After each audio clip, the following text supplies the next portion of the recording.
साली बनला तेव्हा जे सगळ्यात पहिले टायगर रिझर्व बनले त्याच्यातला हा एक होता. आणि जेवढं मला कळतंय भारतातल्या सगळ्यात 3 मोठे जे टायगर रिझर्व आहेत त्याच्यातला एक हा आहे.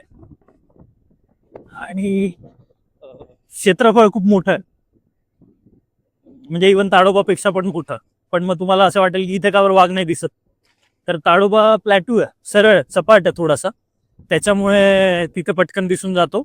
आणि इथे असं आहे की इथे जर तुम्ही टेरेन बघितलं खालीवर भरपूर आहे, किंवा ज्याला आपण म्हणू ओबड दोबड पूर्ण हिली टेरेन आहे, त्याच्यामुळे नाही दिसत.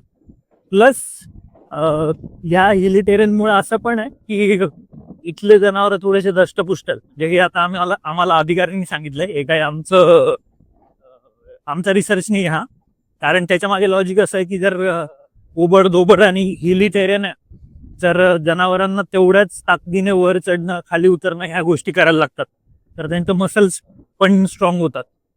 आणि आमचे जे वाईल्ड लाईफवाले आहेत की जे आमचे म्हणजे जे मेळघाटवर प्रेम करतात, मग त्या सगळ्यांचंच म्हणणं आहे की मेळघाटचा जो वाघ आहे तो इतर वाघांपेक्षा वेगळा, कारण त्याला एवढं चढ उतार आणि सपाट जागा नाही आहेत बाकीच्या टायगर रिझर्व सारख्या, तर त्याच्यामुळे त्याच्या मसल्स एकदम तगड्यात जबरदस्त आहेत.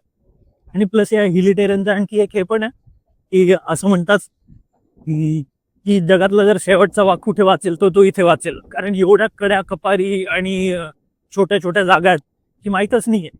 म्हणजे जसं मी म्हटलं की आत्ता एक 12 वर्ष झाले मी फिरतोय, पण मी नाही पाहिला वाघ. मे बी नशिबात नाहीये, कारण असंही म्हणतात की ज्याचं नशीब चांगलं त्यालाच मेळघाटमध्ये वाघ दिसतो, असं पण. किंवा ज्याला दिसला तो नशीबवान,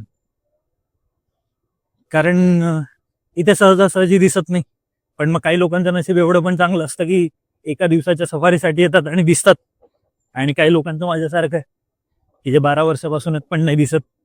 काही ऑफिसर पण असे की स्वेटर काढत होते आणि समोरून वाघ चालला गेला आणि पूर्ण म्हणजे 4-5 वर्षांची सर्व्हिस पण त्यांची इथली संपून गेली, पण नंतर वाघ नाही दिसला. आणि काही अधिकारी त्यांचे किस्से असे पण आहेत की त्यांनी खूप जवळून वाघ पाहिला.